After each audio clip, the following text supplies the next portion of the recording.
Well, I agree with him. I mean, I have to say that's one thing I agree with even Dawkins. Biology is certainly the study of complicated things that look like they're designed. I'll give you just one little example. This is a little piece of the placenta. Placenta is about this big around, yay thick in the middle.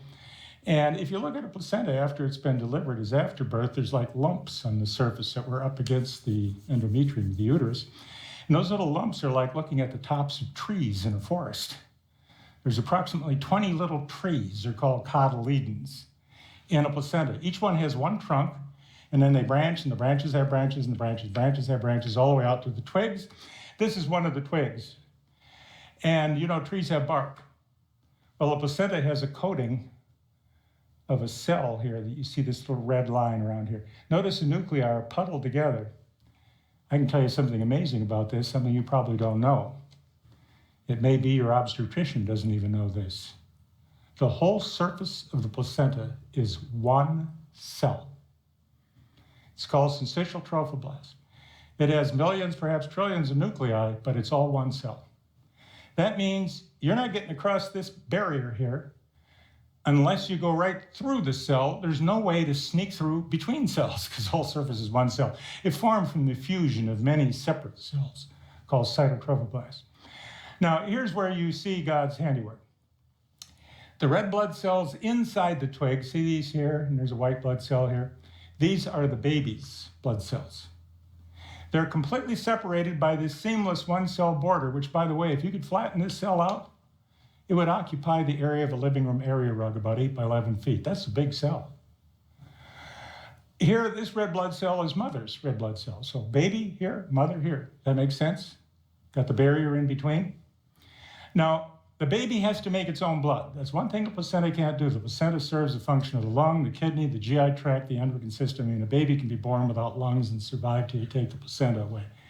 It's just one marvelous organ, but it doesn't make blood for the baby. Baby has to make its own blood. How long is it going to live without blood? No time at all. What does a baby need to make blood? It needs to make hemoglobin, just for one.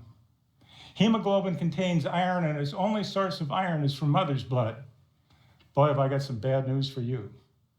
Iron does not go across the placental barrier. It's impermeable to iron. Anyone see a problem here? Life's over. One generation, that'll be the end of placental mammals. The next generation won't be born because they can't make blood. By an incredible stroke of dumb luck, one of the 100,000 different proteins in our body belongs to a class of about 200 different proteins, averaging about 400 amino acids apiece. And one of them is called transferrin. Probably never heard of it, but you wouldn't be here without it.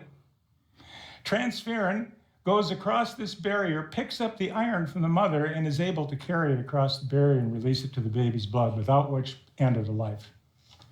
I've got a question for you. How many million years are you going to have to get this right? Okay, here's a challenge to evolutionists. Out of 100,000 proteins in the body, I just want one. Transferrin. We'll put that in my pocket right here. I got it. You don't get it. But I give the evolutionists everything else on Earth. Boy, that's generous. Everything in the universe, all living things, I give them that as a head start. Wow, how generous can you be? I'm only holding back transferrin. They're done. You don't have a million years to get transferrin. You need it now. You need it for the next generation.